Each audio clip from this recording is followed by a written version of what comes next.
É um prazer estar aqui junto com todos vocês, através do convite realizado pela Central Pharma para participar deste meeting sobre assuntos de relevância, principalmente no que se refere aos tratamentos parenterais. Esperamos que os objetivos perseguidos pelos organizadores atinjam definitivamente seus objetivos e de modo que todos os colegas possamos unificar critérios para poder tratar de uma forma inteligente, única e principalmente reproducível as diferentes situações patológicas com as quais nos enfrentamos no dia a dia. O assunto que fui convidado para falar é denominado saúde hepática, como obter resultado através das terapias injetáveis. Lembrando que o fígado é um dos órgãos mais importantes dentro do organismo, principalmente para a manutenção da atividade metabólica, já que praticamente 95 a 98% das substâncias, como os alimentos, os tóxicos, os medicamentos, os nutrientes, entram para o fígado onde serão adequadamente metabolizados, produzindo moléculas de menor tamanho, mas muito mais ativas, e posteriormente a grande maioria deles voltará para o fígado para novamente ser remetabolizados e passar por um mecanismo catabólico para eventualmente ser eliminados do organismo.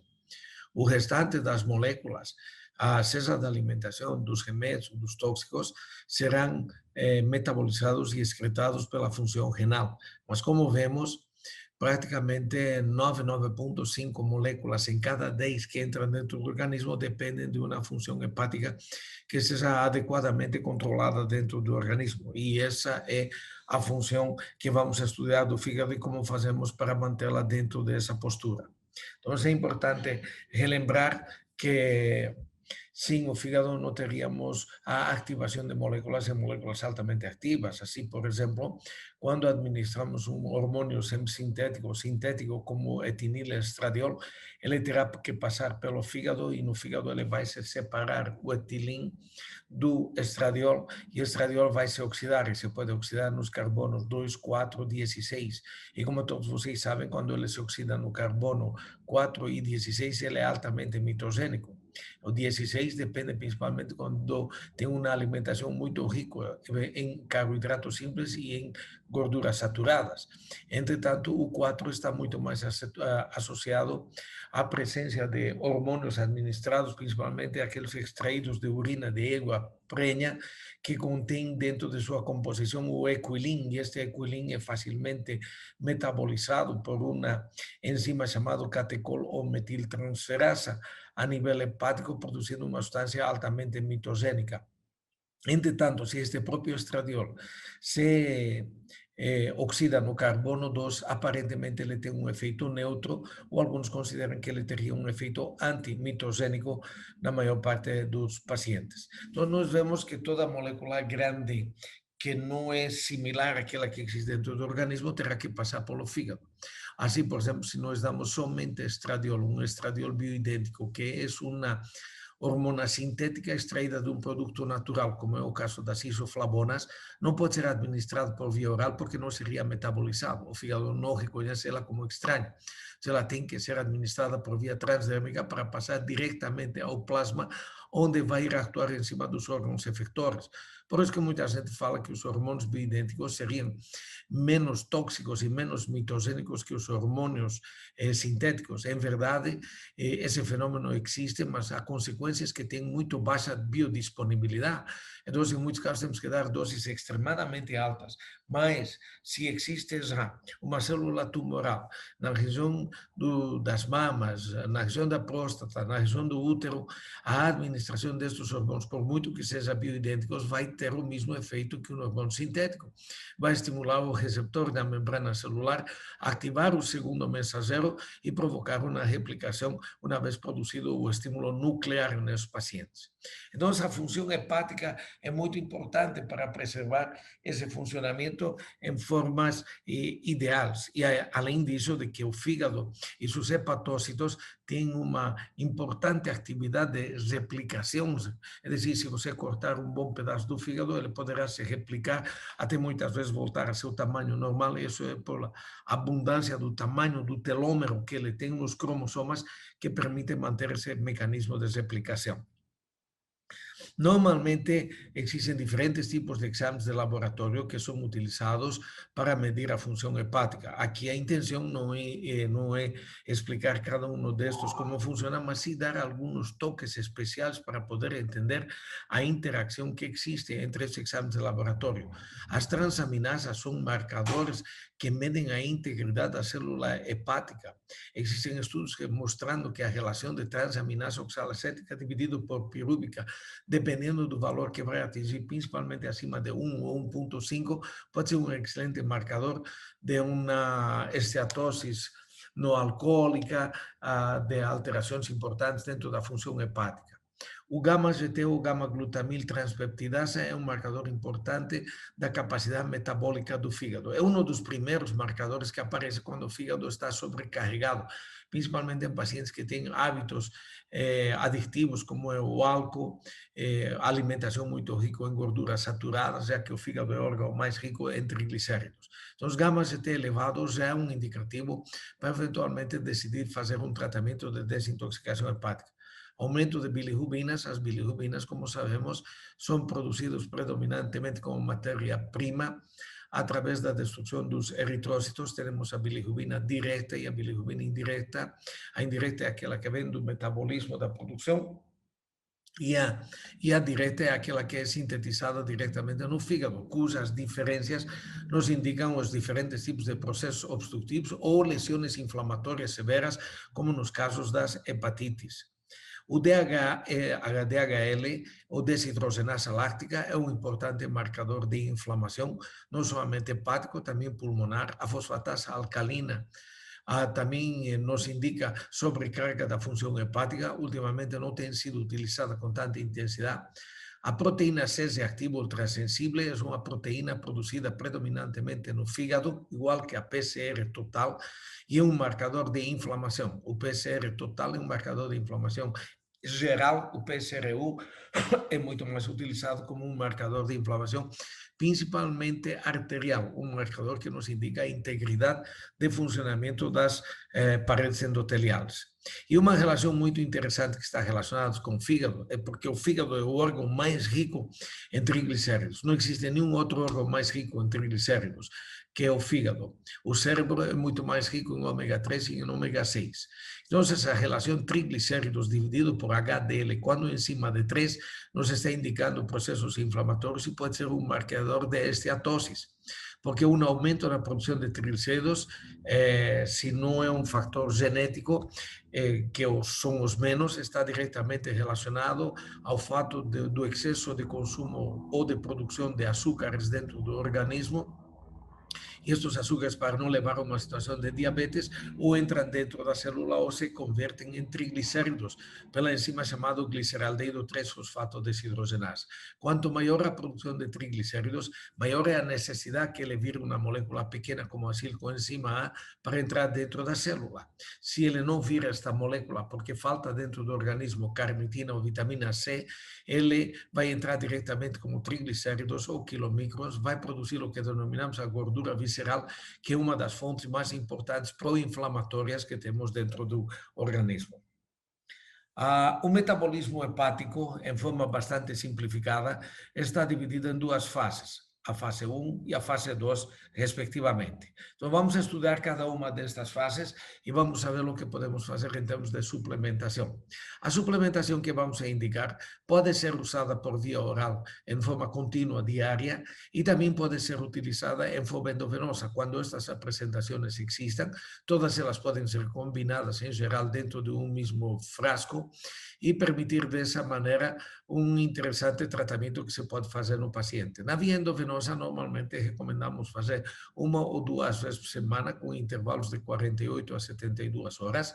Entretanto, a via oral deve ser mantida todos os dias para manter a procura da homeostase dos hepatócitos e, dessa maneira, permitir que o fígado retome a sua função principal.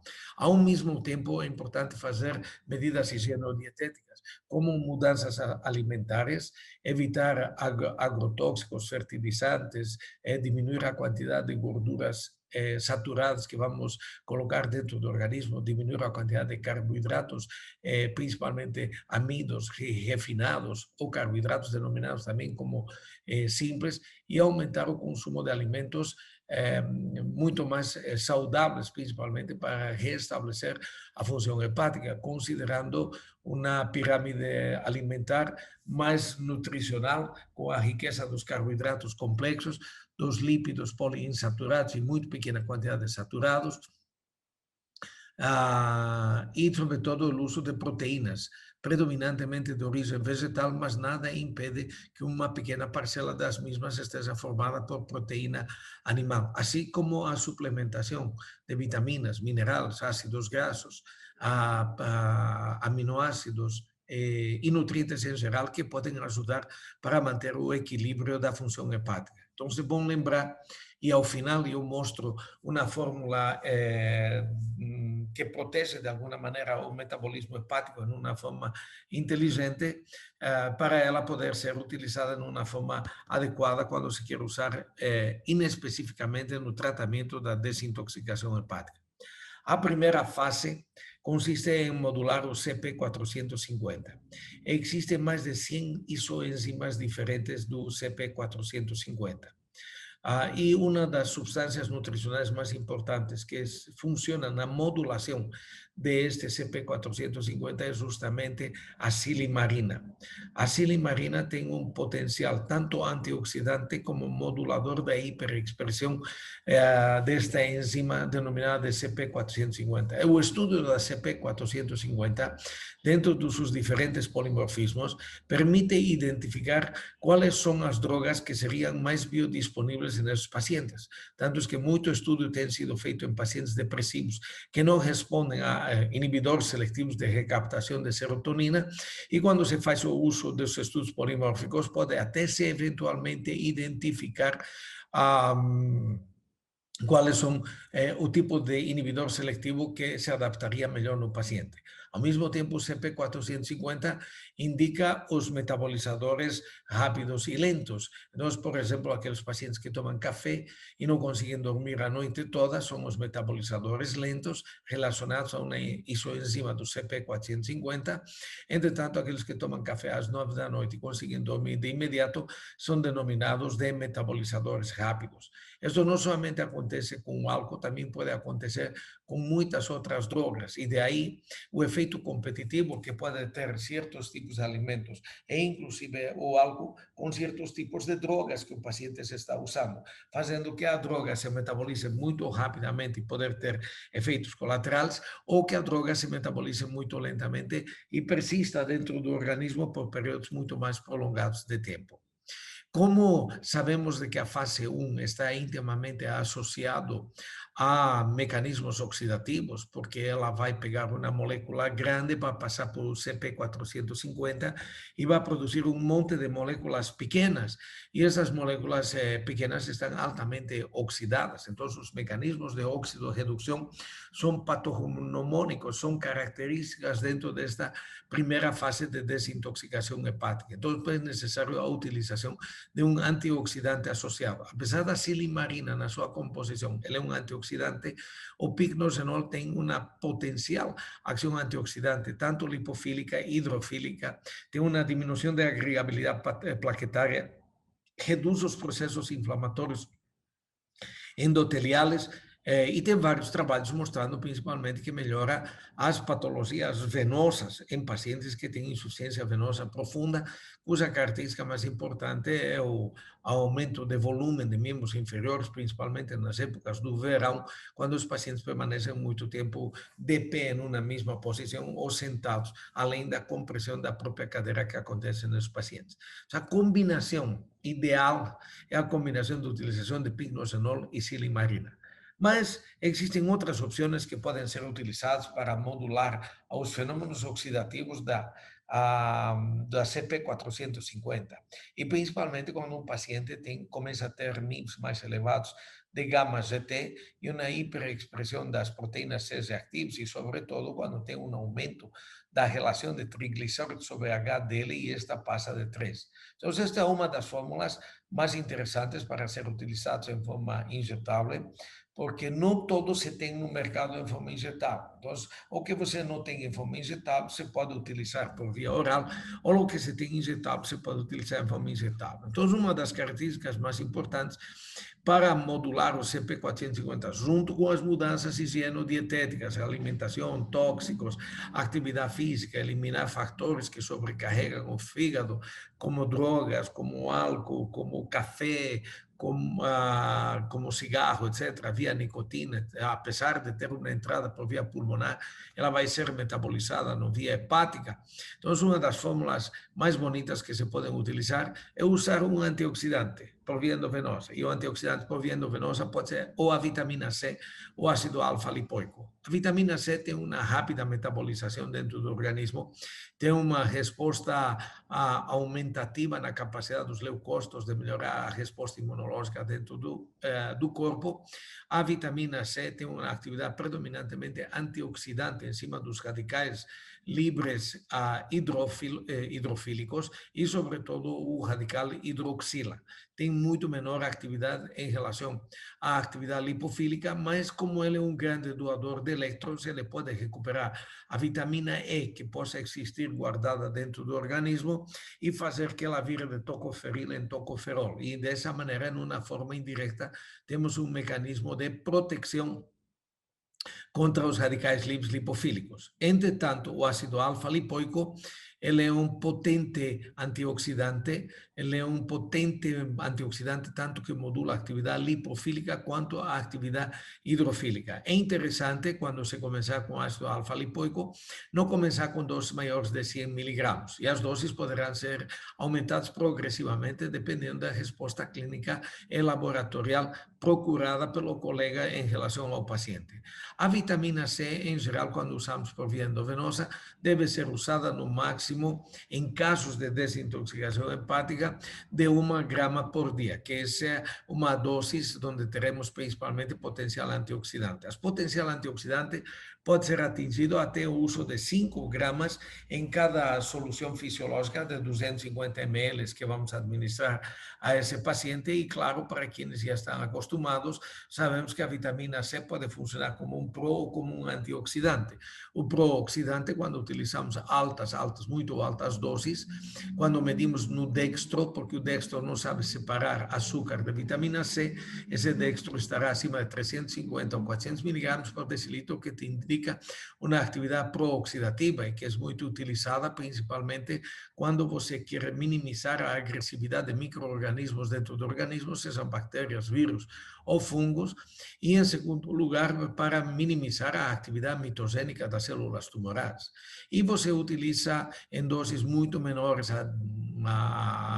a 10 gramas, por exemplo, por dia, por via endovenosa, onde vai ter uma alta biodisponibilidade, onde o dextro vai estar abaixo de 200 miligramas por decilitro, que te indica uma predominante ação antioxidante. Essa é uma das grandes vantagens da vitamina C e de seu uso. Você pode defini-lo através de um simples exame como o dextro ou o glicosímetro, se você está utilizando uma concentração pró-oxidativa ou se você está utilizando uma concentração antioxidante no paciente. E quase sempre podem adicionar dentro da mesma solução zinco e cobre, que são dois tipos de minerais muito importantes, que são cofactores que ativam a enzima superóxido dismutasa, que é a primeira linha de defesa para inibir excesso de produção do superóxido dentro do organismo.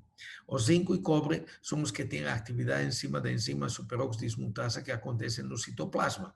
Entretanto, o manganês ele tem uma maior afinidade com a superóxido dismutasa que existe na mitocôndria. Então, zinco, cobre e manganês não podem ser considerados como basicamente como antioxidantes, sino como cofactores que são estimulados por um transdutor intracelular chamado NFR2, que vai produzir o aporte destes tipos de minerais do dentro das células para o interior do plasma, para poder ativar as enzimas endógenas antioxidantes até dentro dos próprios tecidos, para inibir quando o estresse oxidativo esteja muito por cima da capacidade fisiológica do sistema antioxidante endógeno.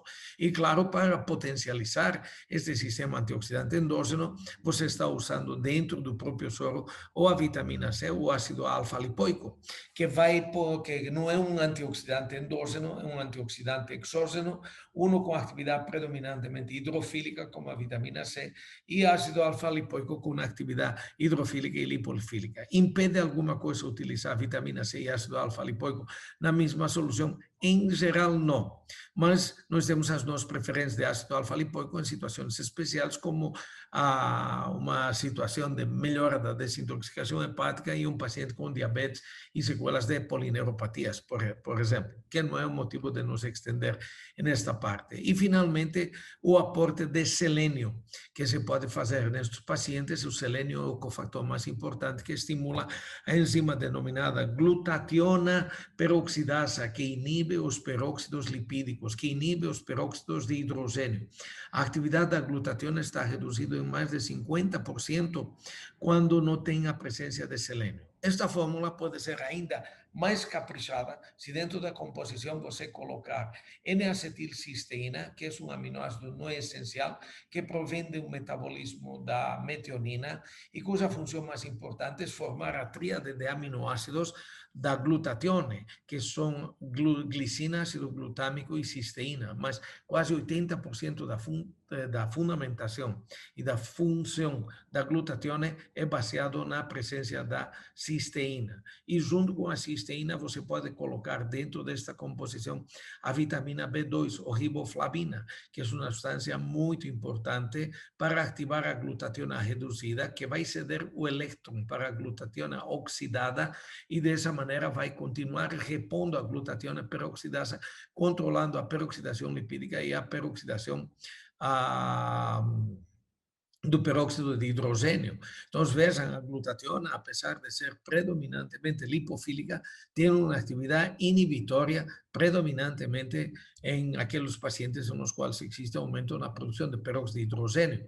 Relembrando que o peróxido lipídico é um verdadeiro radical livre, falta um elétron na órbita externa. O peróxido de hidrogênio não é um radical livre, ele tem todos os elétrons completos na órbita externa, mas ela é uma substância altamente hidrofílica. Ele passa por dentro dos tecidos e ele, em presença de ferro ou de cobre como catalisadores, pode dar lugar à formação do radical hidroxilo, contra o qual o corpo não tem um sistema antioxidante. Por isso que dentro dessa combinação endovenosa estamos colocando a vitamina C, que é o maior varredor, fora o DMS, é o maior varredor de radicais hidroxilos que nós temos dentro do nosso arsenal terapêutico nutricional nesses pacientes. Normalmente, as quantidades de zinco e cobre podem variar em uma relação máxima de 16 vezes de zinco por uma vez de cobre. O manganês, não extrapolar os 5 miligramas por doses maiores de 5 miligramas por períodos prolongados de tempo, pode provocar um síndrome extrapiramidal, e o selênio tem que ser utilizado em microgramas, em valores sempre menores a 100 microgramas por infusão. Na fase 2, está dividido em 5 fases, e cada uma destas fases precisa uma atenção em especial. Então, a primeira fase é a glicinação, e a glicinação depende da presença de um aminoácido chamado glicina. Glicina é considerado o aminoácido mais simples que existe dentro do organismo, só tem um átomo de carbono. E o mais interessante é que a glicina faz parte, por exemplo, da molécula do GABA. GABA é a substância que te deixa zen e tranquila. É a molécula mais importante da glutationa, que é a que inibe a peroxidação lipídica e os peróxidos de hidrogênio. Forma parte de mais de 40% da constituição do colágeno. Por isso que é uma molécula que dificilmente faz falta no organismo. Os espanhóis, que em seus estudos queriam considerar a glicina como um aminoácido essencial, por ele formador de outros tipos de aminoácidos, como o ácido glutâmico. Só que este ácido glutâmico, quando é formado pela glicinação, ele entra no metabolismo do amoníaco e o produto final é a glicina. Quer dizer que, apesar da glicina ser uma precursora, esta glicina também é neoformada através do ácido glutâmico, que é formado pelo metabolismo da glicina. Então, a glicina, como todo aminoácido, deve ser administrado em jejum ou deve ser administrado na bolsa que vamos administrar aos pacientes, normalmente por via oral, as doses superam de 500 miligramas a 2 gramas. Por via endovenosa, se pode colocar de 10 a 20% essa concentração, já que só 10 a 20% da concentração que é administrado por via oral será absorvida e biodisponível por via endovenosa. Então, a segunda fase é a glucoronidação, e a glucoronidação depende predominantemente da presença do ácido glutâmico. E como já vimos, este ácido glutâmico é produzido pela glicina. Por lo tanto, na maior parte dos pacientes, não administramos o ácido glutâmico, podemos utilizar mais a glutamina, que é a amina do ácido glutâmico, para recuperar o glicocálix, que é o epitélio do trato gastrointestinal, mas usamos muito pouco ele por via endovenosa, mas para quem quiser o associar, as doses são muito parecidas às da glicina, lembrando que o ácido glutâmico tem que se ter muito cuidado, porque ele entra no ciclo do amoníaco e pode piorar a função hepática, aumentar os níveis de amoníaco, apresentar alterações de confusão mental e de todas maneiras, em seu metabolismo final, ele vai voltar a dar a glicina. Quando você dá a glicina, você controla automaticamente o metabolismo do ácido glutâmico, não permite um aumento da formação do amoníaco, reduz as possibilidades de confusão mental nesse paciente e vai formando o ciclo glicina e ácido glutâmico. Lembrando que para a própria glutationa, nós não recomendamos a utilizar a glicina e ácido glutâmico junto com cisteína, já que 80% da função da glutationa é feito baseada na cisteína nos pacientes. Então, basicamente, dentro deste conceito, o aminoácido mais importante para ser utilizado é a glicina, por ser um aminoácido muito pouco complexo, formado por um só átomo de carbono e por sua grande capacidade de se convertir em outros tipos de aminoácidos no meio do caminho. A terceira fase, sulfatação, é uma das fases mais importantes, inclusive para quem faz reposição hormonal. Para quem faz reposição hormonal, a testosterona é eliminada pela fase de glucoronidação. Então, se esta fase estiver comprometida, os níveis de testosterona vão permanecer por tempos mais prolongados dentro do organismo e poderão vir associados a efeitos colaterais que são característicos ao uso de testosterona em concentrações suprafisiológicas. Entretanto, a sulfatação se encarrega de metabolizar todas as outras hormonas. Com exceção da testosterona, todas as outras hormonas passam pela fase de sulfatação.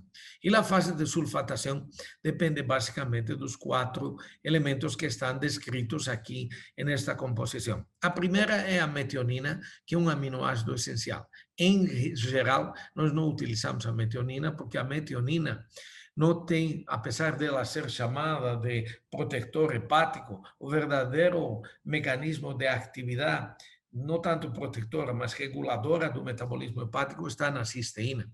E cisteína é convertida através da metionina. Então, o aminoácido essencial é metionina, mas ela não é tão importante quanto o aminoácido secundário, que é a cisteína. Então, usamos normalmente na fórmula cisteína. Quem quiser usar metionina, deverá adicionar à fórmula endovenosa B6, B9 e B12.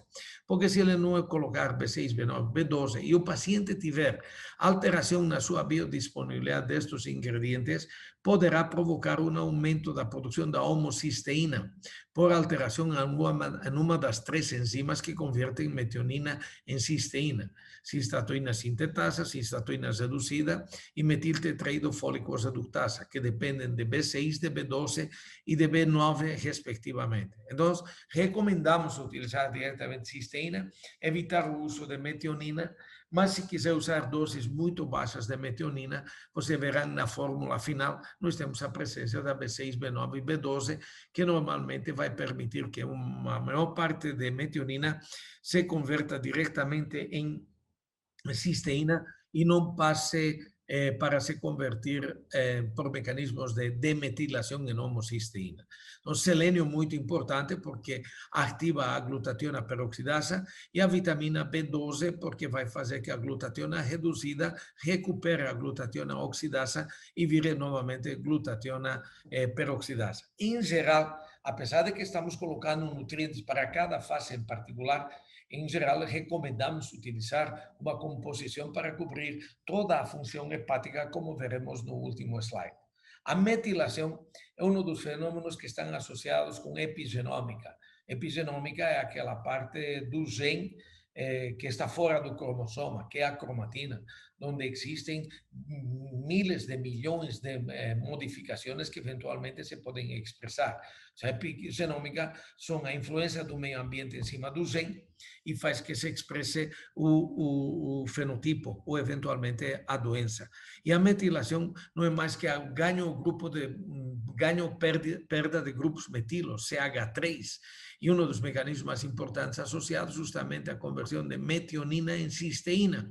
Quando existe falta de B6, de B9 ou de B12, automaticamente esta vai se converter em homocisteína. E homocisteína, acima de 12 miligramas por decilitro plasmático, está relacionado com malformações congênitas, como lesão do tubo neural, como alteração do véu do palato, lábio leporino, está associado à demência senil, está associado à osteoporose, está associado ao risco de doença cardiovascular, está associado a alterações mitogênicas independentes das células, ou chamado também de tumor, em muitos estudos que têm sido realizados.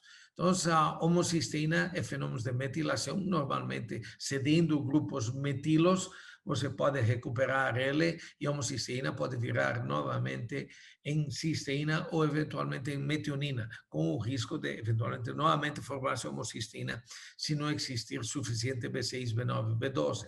O SAMe é uma substância extremamente importante para a formação do ácido fólico, eventualmente em algumas circunstâncias em onde existe homocisteína que não responde ao tratamento habitual de B6, B9, B12, se pode utilizar trimetilglicina ou dimetilglicina por via oral, ou utilizar o SAMe por via oral ou por via endovenosa.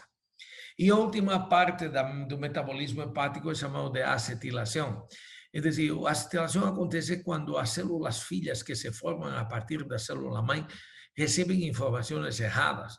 É dizer, o DNA forma uma sequência de informação que vai passar para as células filhas, que está determinado por bases purínicas e pirimidínicas.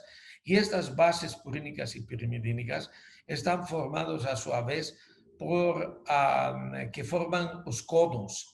E cada códon tem uma combinação de 3 bases, e eles são normalmente identificados como ACG, ACT, etc., que são 2 bases purínicas, adenosina e citosina, e 2 bases pirimidínicas, que é a guanosina e timina, e que esta última é substituída pelo uracilo no RNA. Então, este manda essa informação. E em cada um destes códons, em cada uma destas bases, existe uma sequência de aminoácidos que levam a informação para as células filhas. Se alguno desses aminoácidos termina sendo modificado, se denomina fenômenos de desacetilação, perda de grupos acetilos. A acetilação é a forma como os laboratórios farmacológicos terminam fabricando a aspirina, que é ácido acetilsalicílico. Então, o organismo usa 2 formas para evitar de que estas células filhas se percam no meio do caminho, tentam corrigir esse fenômeno. Um é por mecanismo de acetilação, é dizer, ele vai repor os grupos acetilos através das proteínas de choque, ou denominados também de chaperões, onde um dos aminoácidos mais interessantes na formação destes mecanismos é justamente a glicina. Caso ele não consiga corrigir esta modificação de aminoácidos, o organismo utiliza um outro processo denominado de apoptose e vai induzir a morte celular destas células que estão querendo começar a ganhar independência. Quando nem a proteína de choque, nem a apoptose conseguiu a regular, o paciente poderá expressar os fenômenos epigenômicos. Foi assim que Linus Pauling ganhou o Prêmio Nobel de Medicina, descobrindo de que a anemia falciforme era a substituição de um aminoácido chamado ácido glutâmico por outro aminoácido chamado valina, e que acontecia a sua expressão muito maior na raça negra, com suas devidas consequências. Então, se este mecanismo não é corrigido dentro do útero, eventualmente terá essa hiperexpressão. Assim, pacientes, por exemplo, que têm BRCA1 e BRCA2 tem um aumento na hiperexpressão de câncer de mama. Só ter o BRCA1 aumenta em 40% a expressão, ter o BRCA2 aumenta em 80%. Se o organismo termina agredindo-lo através do cigarro, do álcool, da obesidade, da inflamação, do estresse oxidativo, estes podem se terminar expressando e levando a consequências bastante complicadas para a maior parte dos pacientes. Então, uma forma clássica endovenosa que te cobriria praticamente a fase 1 e a fase 2 está incluído neste slide. Vocês podem copiá-lo e utilizá-lo na sua prática diária. As ampolas que normalmente existem nos mercados, cada uma delas representa uma ampola para cada um destes componentes. Então, vitamina C como um antioxidante hidrofílico, ácido alfa-lipóico como hidrofílico, não ultrapassar inicialmente os 100 miligramas, selênio, e sempre selênio quelado, zinco, cobre, e aqui está faltando também o manganês. Não esqueçam de colocar o manganês, está faltando nessa fórmula. Selênio para glutationa peroxidasa, zinco, cobre e manganês para superóxido dismutasa, cisteína para glutationa e também para a modulação dos mecanismos de metilação. B2 para a glutationa, B6, B9 e B12, muito importante para os mecanismos de metilação, e a glicina, tanto para a glicinação, a glucuronidação e também para os mecanismos de correção através dos fenômenos denominados de acetilação. Esperemos com isso de que, de uma forma bastante abreviada e resumida, tenhamos passado para vocês uma informação de como podemos manter esta saúde hepática para permitir que outros tipos de tratamentos, eventualmente mais agressivos, possam ser colocados sem prejudicar diretamente